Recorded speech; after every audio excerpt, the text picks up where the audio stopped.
Morning. Welcome to another SEMLA online coaching seminar. Rob Gooch here with you again. Today we have delighted to have Maiah Bartlett with us from Frankfurt.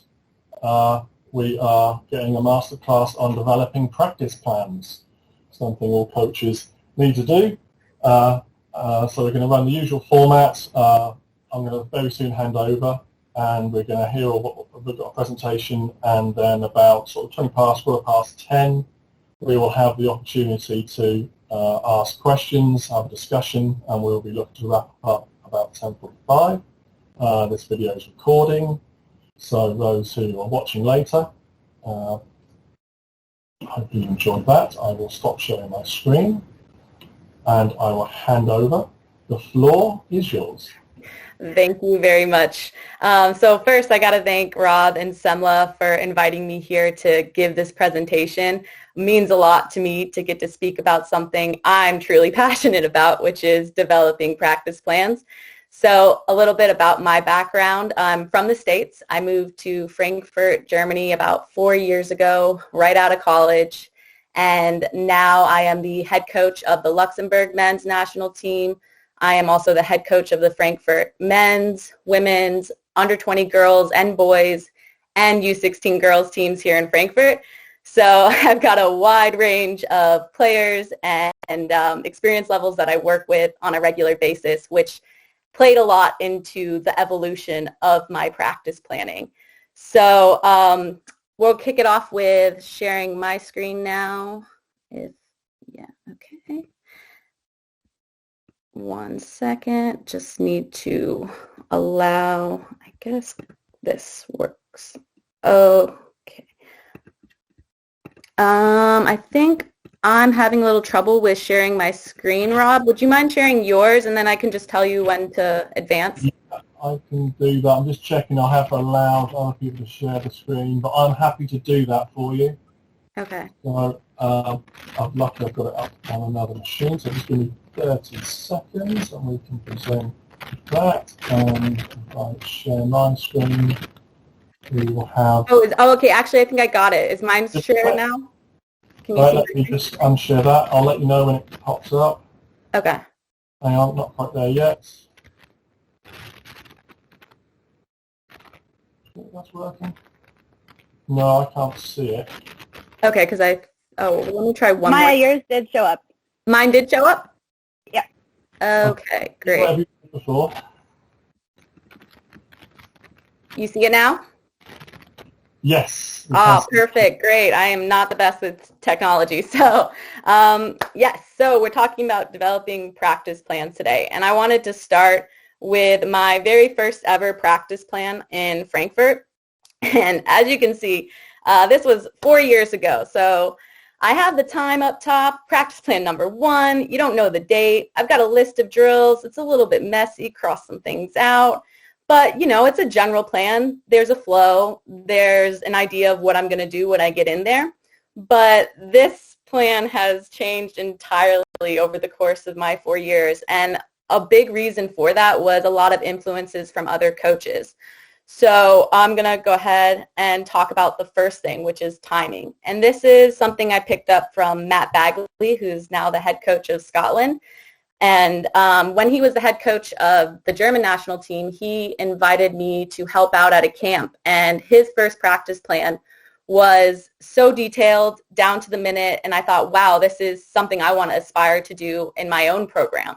So talking about timing, you'll see in later practice plans, I do it down to the minute. I get very exact with my practice plans. And you might ask yourself, why so exact? Why a drill for 3 minutes, 6 minutes, 7 minutes? Kind of how do you know that, right? So all of us coaches in Europe, we know we're limited with the time that we have with our teams on the field.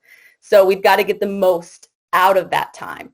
And having that exactness in your drills, in your practice plan, will get the most out of your practice. It'll be really efficient, which is a word I like to use a lot here. So, that timing comes from feel and trial and error. If I'm doing a new drill, I might have in mind, okay, I want to run this for 12 minutes and we do it and it's, I get the reps that I want in 10, I'll cut it there. If we're at 12 and we could still rep it out a little longer, I might extend it to, 14, 13 minutes. So you've got to have room for trial and error when you're planning that exactness and be flexible with it.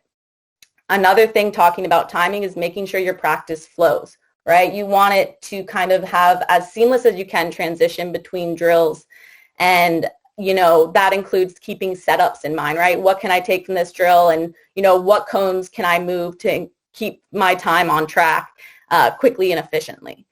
And then another big thing that we have to deal with a lot in Frankfurt is knowing your space. A lot of the times when we're training, right, especially pre-COVID, we're splitting half a field with the women's team and the men's team, or the youth and the men's, youth and women's, but that might only be for half of the practice. And then the next half of practice, you've got a full field. So you've got to know your spacing and your field availability when that changes, and how that's going to affect what drills and what space you're using for your drills in a practice. And something I'm going to touch a lot on later is progression matters, right? How are you starting your practice? What's the middle bit look like, and what are you ending with? We want to keep it logical. We want it to make sense. We want to make sure it flows. So timing is a big thing that I've really developed in my practice plans over the year. Instead of just doing, 5, 10, 15-minute chunks for drills, I really get down to that 3, 6, 7-minute sort of windows. And then the next aspect when developing practice plans that I love to keep in mind is adaptation.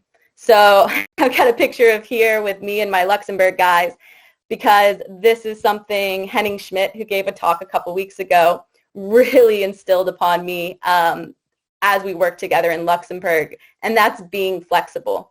It's great to come out and have an awesome plan down to the minute, all these drills you want to do, but you can't, you got to be open to changing some things, right? You've got to be flexible with that plan. And the first point about flexibility is knowing when to cut a drill and move on. So I was discussing this with one of my mentors, Doug Bartlett, who also happens to be my father.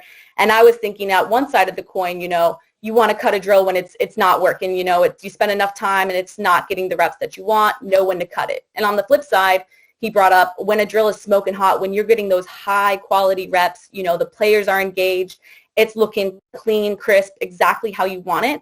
Know when to cut it so you can carry that momentum that you built in that drill into the next drill.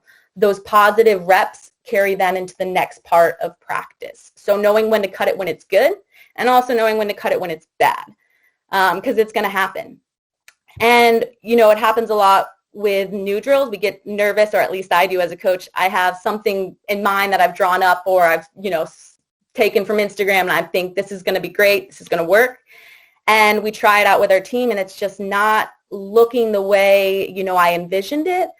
I try to, work through those frustrations, encourage the players to work through those frustrations. But what I also do is really think, okay, so maybe this was a D1 program in the States running this drill. How can I adapt this and maybe take some pieces of it, in the moment, in that drill when we're doing it, to make it simpler or make it work for my men's or women's team that's trying it. So it's taking a drill, but being flexible with making it your own and trying to identify things you could adjust to get the reps that you're looking to get out of it. But patience is really key, and that can be tough to do sometimes. And then another thing I encourage all coaches to do is have backup drills. You know your team, you get a pulse on your team, you feel the energy that they're bringing to the field that day. And sometimes that's going to influence your practice plan. Their energies, they're dipping, their competitive spirit's dipping. Oh, I know what drill I'm going to do with my men's team in Frankfurt if that happens. I've got that backup drill in mind. And I'll throw it in even if it wasn't on the plan to kind of raise that energy, raise that competitive spirit again. Same thing goes with little things like, our shots all going wide, or, are the crease slides not clean? What can I throw in to kind of make that adjustment on the fly to bring that energy up or clean up the things that I want to see us do better? So backup drills are always good to have, and identifying what those backup drills will do for you. Like, will it raise my competitive spirit? And so on. And I think, like I said before, it's really reading your team, reading the chemistry of the players, how they're feeling that day can really influence what your plan's going to look like, what it'll end up looking like, might change over the course of a practice. And then, as I'm sure we all are familiar with, numbers will vary. We use a team app in Frankfurt and in Luxembourg for attendance, and that's something I think I started after my first 3 months in Frankfurt, because at first we didn't have something that kept a track of attendance or how many people would show up, and it was kind of like a guessing game and going in blind. Like, I love these drills, this will be great. But then I'd get to practice and the numbers would be completely different than what I expected, and my plan would kind of fall apart after that. So first thing I suggest is making sure you have a way of tracking attendance for your players. And second is knowing that attendance, as great as it is, it's going to change. People forget to change their availabilities, or, they decide to show up last minute and they didn't click that they'd be there. So you always got a plus or minus 5 players, and keep that in mind with your drill selection. And you might be super excited because you have 20 players out of practice and you can do this, big full field drill, but then it drops to 15. How can I do that same drill in a smaller, with smaller numbers, if at all? So always keep that in mind when you're choosing your drills and how you're creating your practice plan. Like, what are the numbers going to look like? And also, how could those change? If they do, what will I do? So always playing that, scenarios through your mind when you're going through the practice planning process. And then working with restrictions. This is something we're all super familiar with during this kind of crazy time with all the COVID regulations and restrictions. But that goes beyond just COVID-related rules, restrictions on field space and size, which I mentioned before, and making them work for you. You can still do so much under current restrictions, and that's something I'm going to show you in the next few slides with some practice plans that I devised during different phases of this COVID lockdown here in Germany. And then the last thing I can't encourage enough is being open to change and feedback. As my first few years in coaching, men's lacrosse specifically, it was a new wheelhouse for me. So I was always kind of, looking especially to my captains at the end of practice, hey, let's break this down. What do you think worked with this? What did you find to be the main point of emphasis? What was the focus? So I was getting this kind of constant feedback loop and what drills were working and what drills were not. And now I've kind of expanded that to, not just my captains, but at the end of a practice, I might go up to someone who's a bit, younger but more experienced, and I'll ask them, hey, what did you think of that drill? What did you think was the most important part or the main emphasis? So I'm making sure that they're getting what I want out of the drill and they're understanding why we're doing it. And if it's a good drill, we keep that in the bank. If the feedback is bad and, generally people didn't like it, I can think, how can I adjust it for the next time we try it to make, that mood or attitude change? Or if it's just not working, know when to scrap that drill. So being open to feedback from players is really important. But going into that topic, it's about timing. If you ask someone in the middle of a drill, hey, how do you like this? And they just had, a bad rep, they might not be giving the response they truly think. And it comes from more of an emotional place. So, knowing your timing when you're asking for that feedback is important. So general rule of thumb, after practice, get that feedback. But, there's always exceptions to the rule. But adaptation and flexibility is something that I've really worked on a lot. And I, thank Henning Schmidt a lot for really encouraging me to be more flexible with my plans. And then the last area I want to talk about with developing practice plans is, first I will go over these and then we'll get to transparency. So like I mentioned, this is a plan during our lockdown in Frankfurt in July. So we were allowed to have groups of 10 per half of the field. So on the left side, you see time and date in the top, bolded red so that the players knew, because we were really restricted to 90 minutes on the field. And we had to be on the field at 5:30 and cleaned up everything off by 7. So the next group could come on. So players know which group they're in ahead of time on the left side, who they're playing with. We try to group them depending on position. So there's a little bit of everything in there. And then in the middle, we have our time, how long drills last, and, they see it when practice starts and when it ends, all that great stuff. And then what I like on the top right is our practice themes. So stuff that I want the players to focus on, and they'll see in kind of every drill we do. So we're doing all these drills, but what's the general overall theme of these drills? And for that day, it was small-sided competition and efficient ball movement. And then I posted groups again at the top because I can't tell you enough how, over communication. I have players that just wouldn't look at the left side, but as soon as they see the top that they're in that group, they see it again, they know. So I really like to include as much information in my plans as possible. And then we get into, like I said, that exactness with my practice planning. So 3 minutes for free flow passing, get the touches that they need before practice, and then we get into rounds with partner passing, stretching, and there's a flow and a progression. So the bottom half of this same practice plan, I wanted to point out on the left side our checklist for success. So as I mentioned before, Doug Bartlett, my mentor, he had a lot of influence on the phrasing in a lot of these checklists for success, because my players will tell you I repeat these things over and over again. And so I met with my captains a couple seasons ago, and we thought, like, what matters for Frankfurt Lacrosse? Like, what things do we want to be able to check off? And when we do we know that we'll find success in our game? And, these are some fun ones, right?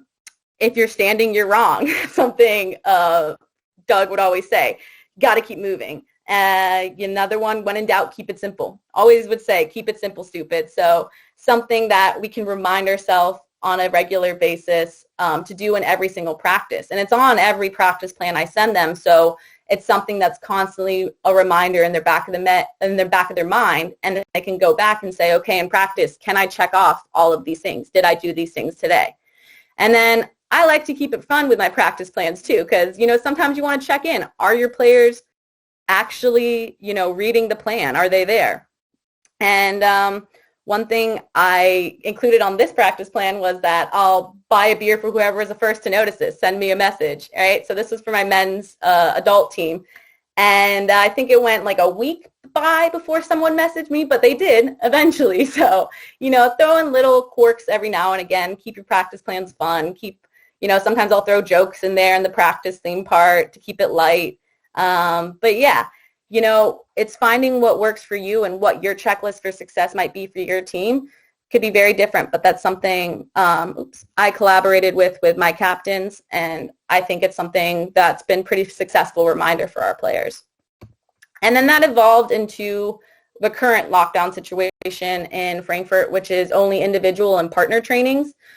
So this is for my women's team, and on the same thing, you see the date, and it's a weekly plan, so they can use this plan multiple times in 1 week. They get one of these plans per week with different things that I want them to focus on. And then another big aspect with my women's team we worked on during this lockdown was team culture and what that means to us in Frankfurt. So we developed a working mission statement that we got to still make flow a little bit better.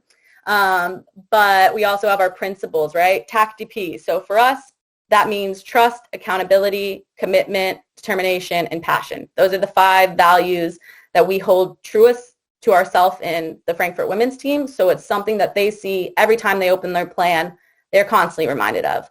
And then how long this plan should take them roughly. Another aspect I started adding to my plans after LaxCon this year, Meredith Black, who's the head coach of Marquette University, gave a great talk about building team culture. And one thing I really took away from that was including the mental aspect in the game of lacrosse in your practices, right? We spend so much time developing the stick skills, the footwork, the shooting, all that great stuff, but the mental component of lacrosse sometimes gets left to the wayside. So I really wanted to sort of change that in our programs by including that. So every time we start a virtual training for the women or they go to the field, they're expected to do this mental performance exercise before they get into the physical training. So that's how those plans have evolved and adapted during Corona and the restrictions that we've had. So now the last thing I want to talk about with developing your practice plan is transparency. And this is something that I have found super helpful as a coach, and it's clear communication, right? If you have clear communication, you have clear expectations. So I send my plans to my players ahead of time. They get it hours before practice so that they can open it up in the morning with a cup of coffee, read through it, go to work, know what they're going to do when they come to practice that night. And I expect especially my captains to read through it for detail so that they can kind of help out with transitioning between drills and between stations. So that clear communication is really important. And I can't express enough how much my players appreciate having that plan ahead of time, knowing what they're going to be going through that day. They find it really helpful and really reassuring. Now, like I said before, be flexible with your plan. Just because you send it to them doesn't mean you can't change it when it comes down to things. So details matter, right? We want to include resources whenever possible. So in a lot of my practice plans, there's a lot of links, a lot of, visual components, so players can watch the drill done live, either by us as a team, myself, or, wherever I got the drill from. That's really, really important. Have links, have resources, make them there, or put them in your plan, make it easy to access. Another part is keeping an archive, right? So I keep an archive of all my practice plans, and it's getting to be a pretty big folder, but also keep an archive of your drills. So we have a drills archive for our men's team in Frankfurt, which is linked in every practice plan, so they can just open that up and take a look at what drill we're doing with an explanation, probably a visual component as well, and know what that drill means. And then we also have an archive for our footwork or agility sequences that we do in Frankfurt so that they can see how that footwork is played out. And then most importantly, giving them, putting ownership and accountability on your players. If you give them the practice plan ahead of time and you have the same person come to practice every single time, what are we doing? What's going on? What's this drill? What's that drill? Pull them aside at the end of practice, say, hey, if you go in the drill archive, do a little homework, you can, ahead of time, you'll just have a better idea of what we're running through, right? Give them that ownership and expect them to read it beforehand. Not everyone will. Not everyone will have the time, but there will be, a handful of players that do, and that will help make practice transition and flow a little easier. And then, like I said about the details with the resources, also have those details with time, place, date, field location. You might assume that players know, okay, every Monday we're practicing on KR3 at this time, no problem. But I can guarantee you, even on these plans that it's included, I still get questions every so often, not as much now that it's included, about when and where practice is. So those details are very, very important, and I highly encourage you to put those on your practice plans. So now moving on, we're going to talk about creating an actual plan. So we've talked about the things that you want to keep in mind when you're developing it, being having adaptation with your plan, timing, and transparency. And now we want to talk about how to create that actual plan, that format. So this is a bit of a 6-step how-to. My first step I always include is create an easy-to-copy format for consistency. So something that you can I like to use Google Docs, just make a copy of, change the name of the practice plan, the date, the details, and that way visually your players are seeing the same thing on a regular basis, the same format. And, it's just cleaner. So I really strongly encourage you to develop your own format for your team. Add your team colors in there, make it unique to you all. I include, a basic one on outline at the end. And you can change different things about that outline so it fits your team. And then identify what your team needs to work on a weekly basis. So I like to set short-term and long-term goals for each one of my programs and keep those in mind as I develop my practice plans to make sure I have a framework and I'm sort of achieving those points that I want to achieve as a program. And then making sure you keep your competitions in mind, right? Or next week, are you playing your strongest competitor? Okay, make sure your practice plan is really preparing your team for that match. So know your competition, know your schedule, and know your team goals and how that plays into your plan. Next thing, I've said it and I'll say it again, make sure you note your numbers, know who's showing up, and include that in your drill and game selection. It's really important to get the most out of your practice. And then number 4, build up intensity and maintain it. So this goes back to progression matters, make it logical, and follow a framework on a regularly consistent basis. So we always start with touches, and that's that free flow passing you might have seen in a previous plan. And that's getting the touches you need to be ready. So maybe for an attacker, it's getting some shots on cage before practice. Maybe for a defender, it's getting some quick footwork, GB work. And then we start with a full team warm-up, get into some sort of footwork, stick work combination, split into small group work. With my men's team, we split into offense, defense. With my women's team, we sometimes do small station work here. And then small-sided competition work. So, whether that's 3v3, 3v2, working from one area of the field, 2v2 boom, just working on one half. And then we build into that full game-like scenarios, very high intensity. Something Henning mentioned in his presentation, Games Within Games, is including competition in every aspect that you're able to. Make every part of practice as competitive as you can, whether it's in stick work. Okay, we have 2 groups running the same stick work drill. Whatever team drops the fewest balls wins. Losing team has to do 10 push-ups, right? Make it competitive. Players play lacrosse because they love competition and they love the sport. So if you can add that competition element throughout your practice, you're going to really keep that energy and intensity up and maintain it throughout that training session. And then the last bit is include information. Over communication, over communication, over communication. Let them know what's going on, when it's going on, where it's going on. So there's no question about that. And then to follow up, this is that skeleton plan that I mentioned. So, you've got your date, time, location, details on the top left, who you've got in for mine, for attack, middies, defense, goalies, what your focus is for that practice in the top right, and then any links or resources you have for your team. This is another place where we put our playbook for our men's team so they can access that and see the plays that we're running and how those work and, what's expected in this option or that option. And then there's a notes area down here in the bottom left, which is where I include our checklist for success. So that's something, you can do too, develop with your team. But generally, this is how I set up my practice plans and develop them. I know everyone and every coach has something that works for them, whether it's, just scribbling it down on a piece of paper and hitting the field and they're good to go. And that's fine. If it works for you, great. But I've just noticed that having this sort of format and also sharing this format with my players has increased our efficiency in practice and our output and our results. So I'm a big fan of practice planning and nice formats and developing those. So yeah, that's my presentation so far.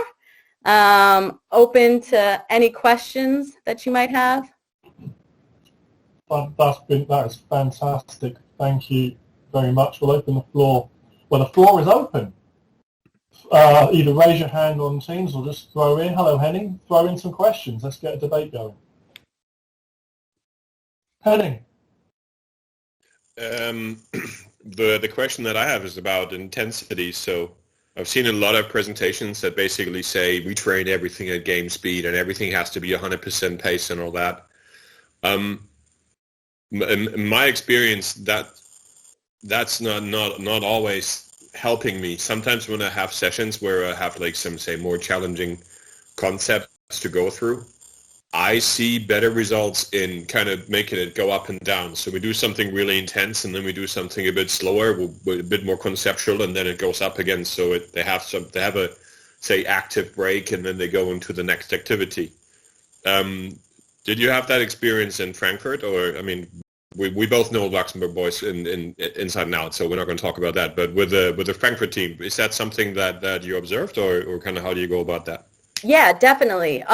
It depends. So if we're talking about my men's team in Frankfurt, they love that loose start, easy start with the free flow passing. And then when we get into stick work, that's when they start to get a lot of high intensity, especially with the first men's team. They start to get really competitive.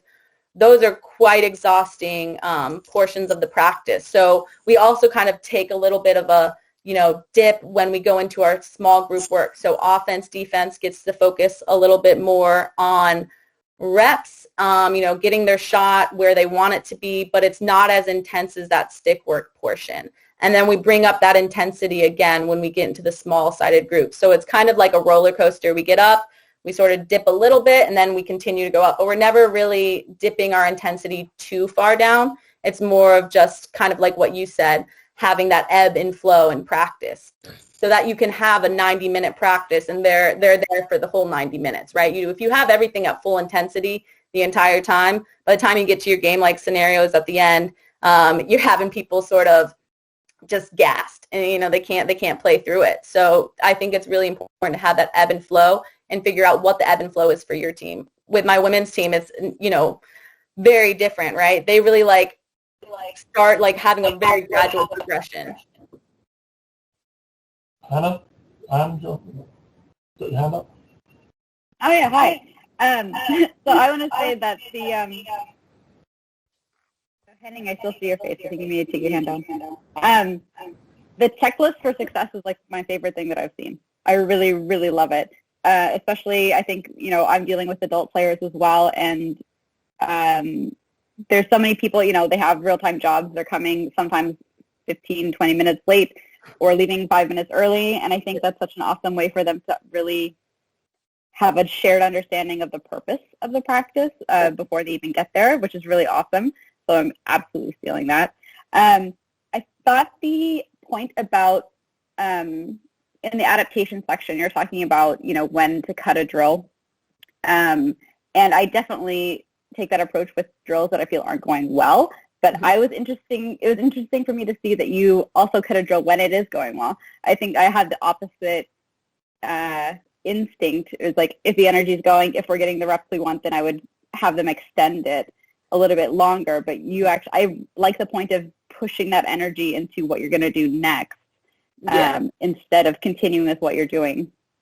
Yeah, and I guess there's a little bit of wiggle room, but yeah. Definitely. I totally agree with you. And that was something that's kind of changed for me because I was in the same mindset. I was this drill's working. I'm getting the fire reps that I want. Let's keep it going. But then there'd be points where then the reps start going down. The crispness of the passes starts losing. We're not getting the reps that we had in that middle chunk. So now we're ending on sort of a lower point than where we're at. So we got to kind of pick that energy up in that next drill again. So it's tough, right? It's a very fine line because you want to see more of those clean, nice reps continue, but you've got to know when to cut it because if it continues to the point where it's now no longer quality reps, you're in a bit of a now we got to pick it back up again situation. Yeah, and I think my hesitancy comes from you never know if the next drill is going to be as successful, but I think marrying the checklist so they have a better understanding of what their goals are for the day with knowing that they're going to switch and why can help mitigate some of that. So I'm excited to see how those work together, actually. Awesome. Happy to hear it. But before I go over back to Henning, can I just go back to the checklist? I did grab the checklist screen because it's very interesting.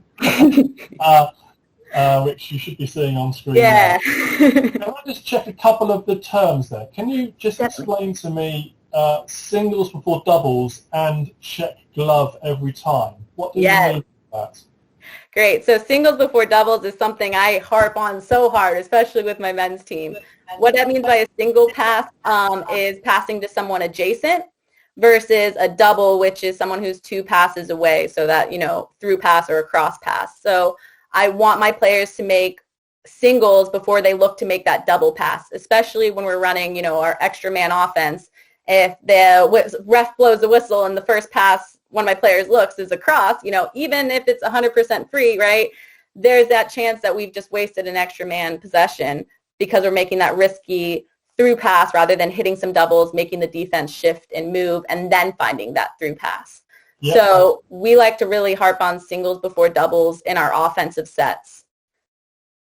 What about check glove every time? Yeah, so I'm a defender by nature. I played defense in college, and so I'm a very aggressive defender. So we really wanted our defense to be the same way. So when they go out and make their approach, they're getting their stick on their glove, they're making their presence known, and they're making that contact on ball. So that's what we do. I check glove every time. Get on their glove every time you approach ball. Perfect. Thank you. Henning, your hand's up. Okay. So yeah, that some of the stuff that Coach Maiah does actually translates into our schoolwork. So for instance, singles before doubles is something our coaches say in schools. So you'll actually hear Luxembourgish kids say singles before doubles, and they know what it means. They don't know how important a lesson it is for them, but they do use it. So the other question that I had was around this discussion around kind of when a drill is really nice and when you stop running it. So one of the things with a team like Frankfurt is it's a really high-level team. I mean, it's in line for a genuine title shot, and since Coach has been there. But when we look at coaching and kind of what we want out of a drill, we often talk about how we want it to be a little bit ugly, how we want our teams to actually have a chance to learn something. So how do you factor that into that? Like, did you actually design activities so that they are a little bit harder, so that they do have to kind of get used to it, and do you give it some time for a few weeks, or how do you account for that? Because I know for me, that's one of the hardest things to do. Like, I find it incredibly hard to do competition everywhere. Like, but I get better at it because that's one of my objectives. And the other one is that I find incredibly worse to do is I just hate looking at ugly practice. It's just not fun. But I see the results. When I see what the boys now do after about 4 weeks of more ugly practice, I see the improvement. So how ugly is Frankfurt practice, or how ugly is too ugly for you? It's a real fine line, and it depends on what you mean by ugly, I guess. Like scrappy reps, I love scrappy reps. I love to see what my players will do after a mistake. So, I think my Frankfurt players will tell you I don't blow my whistle too often, right? I like things to kind of play out. Obviously, keep it as safe as possible, but, refs aren't going to see everything in a game. I want them to keep a cool head, even if they feel like maybe, this player's continuing to slap check, not hit my glove, not hit the stick, like, where's the flag kind of thing. And then they get heated, and then their play, might decrease, and then it starts to get a little bit ugly and the breakdown happens. So, it's a fine line knowing where to cut it, but I'm not afraid to let the play get a little ugly, a little bit, in my terms, I think a little bit more unsettled and scrappy, because I want to see how they play through those mistakes. But also to keep in mind, when the negative energy starts to seep into a rep, right? And it's not just ugly, but it's just negative. That's when I cut it. That's when, I am a very positive person and I like to have my, players keep that positivity as well throughout the practice. So if it starts getting negative and, turning in on itself, like I love a little internal competition, offense versus defense, but there's a fine line and you've definitely got to read, and it goes back to my point about reading the room. Thank you. Excellent. I've got a question. Yeah. You mentioned about using some time in training to look towards the next game. What would you say is the right balance between a training session? Imagine you're training once a week, which would be the case for many of the clubs in the south of England, between looking back at the game that just happened and trying to talk about and maybe mimic things that happened in the game that's just happened, and how much do you focus on the game ahead, but then how much is that going to interfere with whatever you might have had planned for that week in your long-term sort of plan for development? So hopefully that makes some sense. No, that makes perfect sense. So if you're limited to one practice a week, right, you want to think about your last competitor and how they compare to your next competitor. So are they running a similar offense or defense? Are your points of weakness something that's going to be, another point of weakness in the next game because there's some sort of similarities? So I always think it's important to spend a good chunk of that time. I don't think there's an exact amount, but I'd probably spend about 30% of my practice working on those weaknesses from the last game, and then, 60% or 70% working on the next game, right? Because one thing my coach in college always told me was you never want to focus too much on a win or loss, right? You want to give it enough time, process it, learn from it, but it's really about that next competition. So chances are your weaknesses in the last game, whether it's clearing or, offensive sets weren't working, that's stuff that you're going to need to tighten up anyways for the next game. But I do like to spend a little bit more time thinking about the next competition in terms of what their offense or defense is running so that they feel they're not holding too much onto that last game and they're feeling like they're tweaking some things but preparing for that next opponent. So majority of the time, definitely on the next game. Thank you. Anyone else from the floor? I've got another. I've always got lots of questions. Yay! Love questions. The other question is for a club. Let's take a team that's maybe middle lower tier. That kind of team. You've got a mix of maybe players who may have played at university, or you've got they've got 3 or 4 years experience. You've got some players with less experience. How many plays do you think that type of squad can have in their locker, like proper predefined plays? Like how many different man-up plays? Is it just one? Is it lots? How many offensive kind of sets? How many do you think a typical lacrosse player, okay, that's a bit of a general term, how many plays should a coach of that kind of middle lower tier club be trying to instill in their squad? That's a great question. So, really can't emphasize enough having that base offense. So one offensive set, your guys know, they know the options. It's something that they're quite familiar with. You write up a playbook or just, however you want to write it out, but something that they can reflect on. So I highly suggest one base offense, one base defense, one base man down, one base man up. I mean, it sounds simple, it's just one of each, but once you've got those bases down pat, it's something that they feel confident about.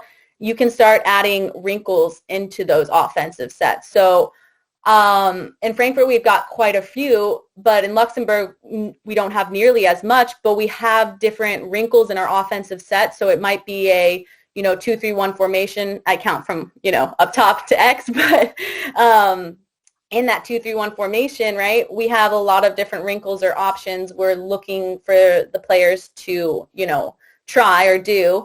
And so it might be one formation, but you're having, 3, 4, 5 options in that formation. So making sure you have one base set with multiple options, and multiple initiating points. What happens when we go from up top? What happens when we go from X or the wing?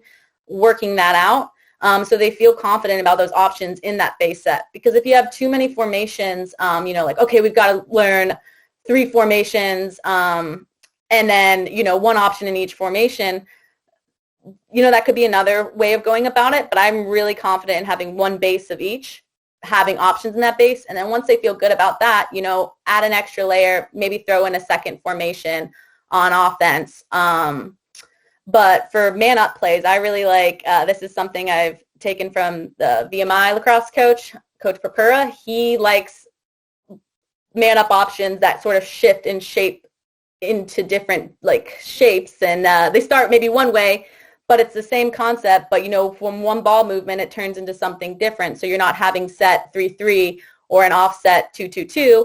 You might have an offset 2-2-2 that turns into a 3-3 with just one pass. And you can kind of show that to your players, and it might sound complicated, but when you draw it up or walk it out on the field, they can see, this is 2 different formations, but they kind of seamlessly transition into one another. So I hope that answers your question. I always start with one base of everything and then work from there. That does. Thank you. Henning, you want to add to that? You're on mute. No. Computer. The other question that I have around plays is, did you ever have a situation where you were introducing new elements and eventually found that you had to dial it back and make it simpler?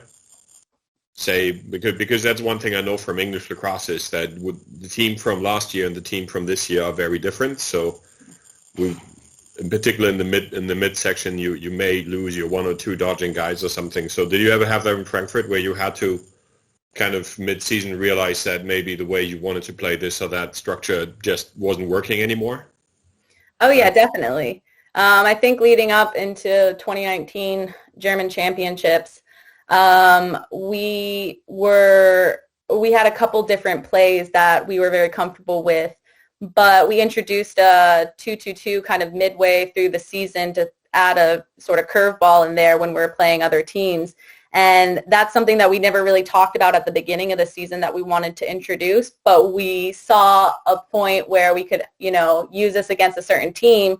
And when we repped it out in practice, we thought, okay, wow, we really like this, formation. Let's add it to our books, right? But what I like more than anything else is when we try, even out of like old formations, someone, might try something different or a different move, if it's a pass down and pick down to the wing, and we didn't have that in our original options, but it works really well. I'm not afraid to add different options or different wrinkles into our plays. And also, I like plays to be kind of structured, but also free flow, right? You have the general shape, the general things you want to see, but giving those players the comfortability to try new things and see what they can add and add their sort of element to it. Because like you said, you have new players joining every year and some players leaving.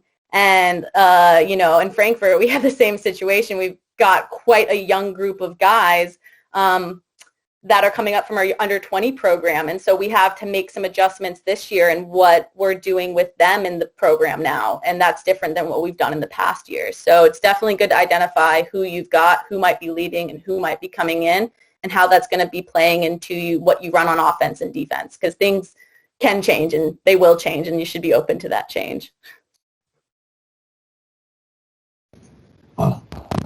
Thank you. We've got about 5 minutes left, so we'll see if there's any other questions. While people are thinking of their questions. I think there's one from Anthony in the chat. Let's have a look at the chat. Thank you for checking the chat.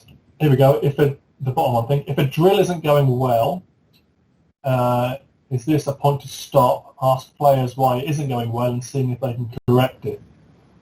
So, Anthony, if you want to embellish that and just add some more context. If not, hopefully that makes sense. Yeah. So basically, if the drill's not going well, is it better off stopping the drill and then putting the focus on the players to see if they can come up with a solution as to why the drill isn't going well, and if they can refocus and turn it round, rather than wait until the end of the session and then getting your feedback off your players?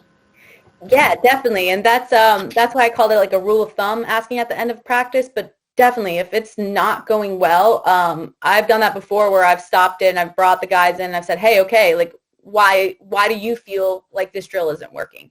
And they bring up points that you might have never thought of as a coach. The positioning is not what, something or whatever, just different points that you might have not thought of when planning that drill.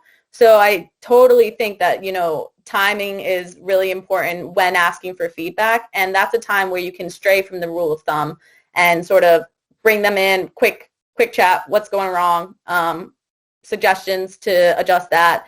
If they don't have suggestions, that's where you got to kind of think on the fly. So these are the points that they think aren't going well in the drill. What can I do to change that so those points, turn around for the better now, if that makes sense. Yeah, thank you. Well, thank you for that question, Anthony. Yeah, great question. So we're sort of coming to the end. It's time for a couple more questions if people want. But first of all, we're okay to share your presentation, yes, when I share the recording? I'm assuming that's okay, isn't it? Yes, totally. Yeah, so you'll see that obviously the last slide on that, the practice plan template, definitely one that I think most people could be able to reuse that. So there's lots of good stuff in that presentation.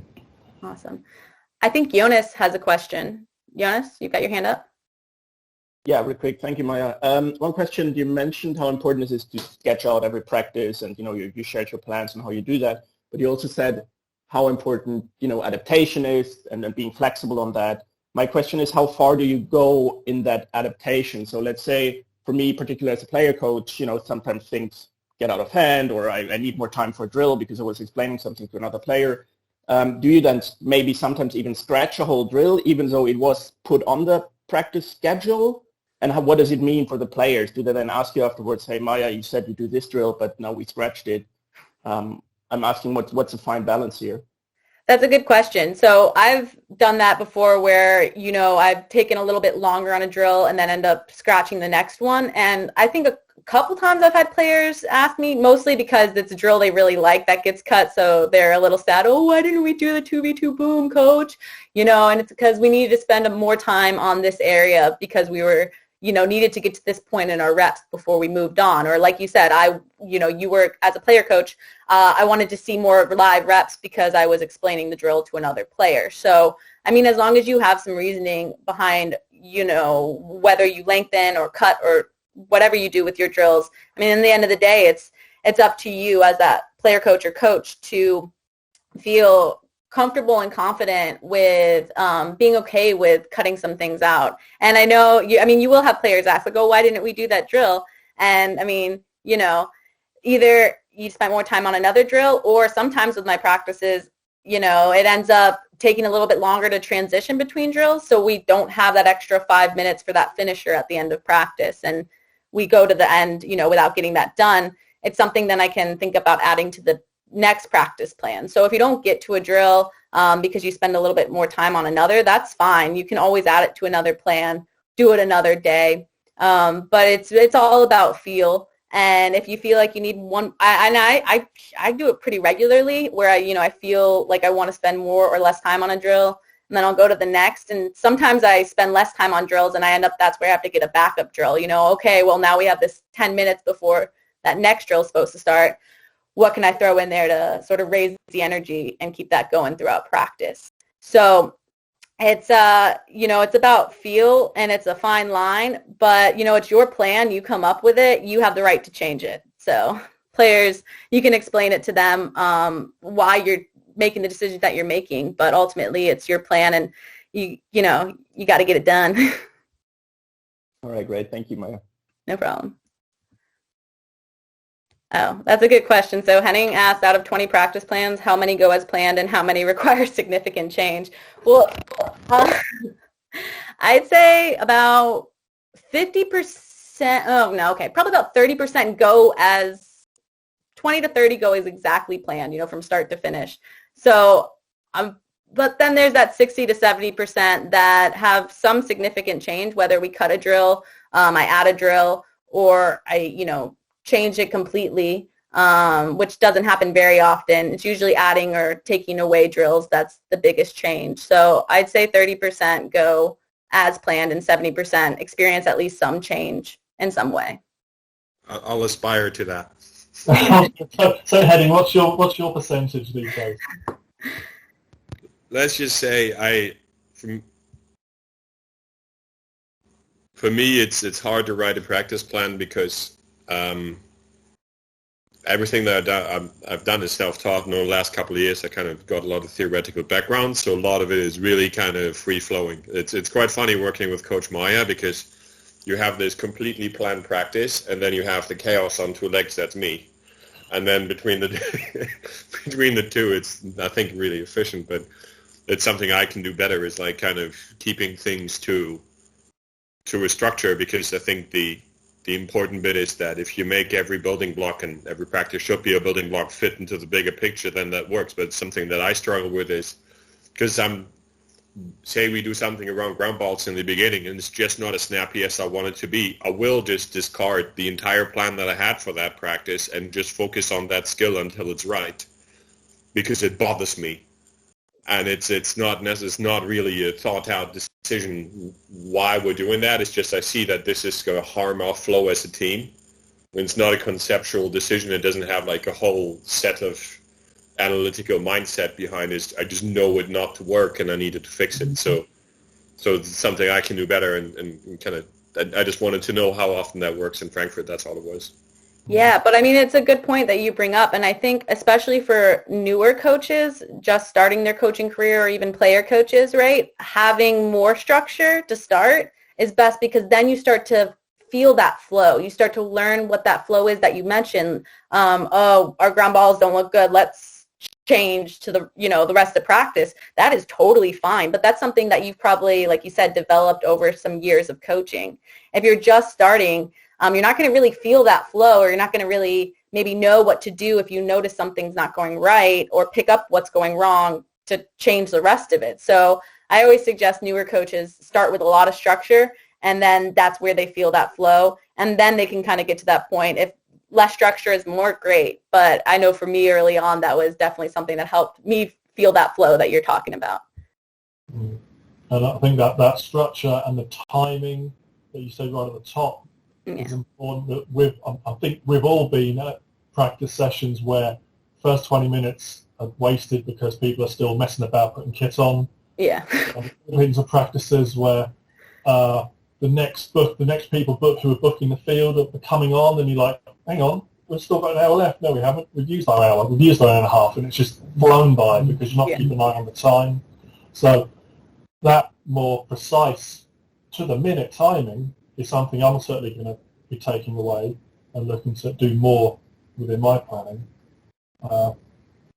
Because I think wherever we are around Europe and the world, when we get back to playing again, there's going to be more pressure on facilities because everyone in every sport's going to want to get back to booking time. So we're going to be more and more tight for time. We've got to be more structured with our sessions. Definitely. Yeah, last question, just tied exactly to that, moving to this kind of minute-based thing, because I am similar to Maiah, and it's like I'm really usually pretty structured with my practices, but I do it in bigger chunks. How do you logistically keep things on track without, I don't know, for me, I feel like I already look at my phone almost too much in practice, making sure I'm remembering the teaching points and things like that, although that I guess could shift if they know their checklist kind of ahead of time. But, if you're going on a 3-minute drill, 6-minute drill, thank you, Henning. How are you maintaining time? Do you have like a Tabata alarm clock going? What are you doing?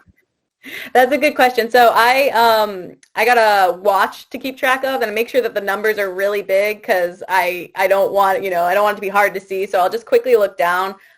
Before I used to keep track on my phone, but I felt like bringing out my phone, although I knew I was just looking for time, could maybe come across as distracting to the players.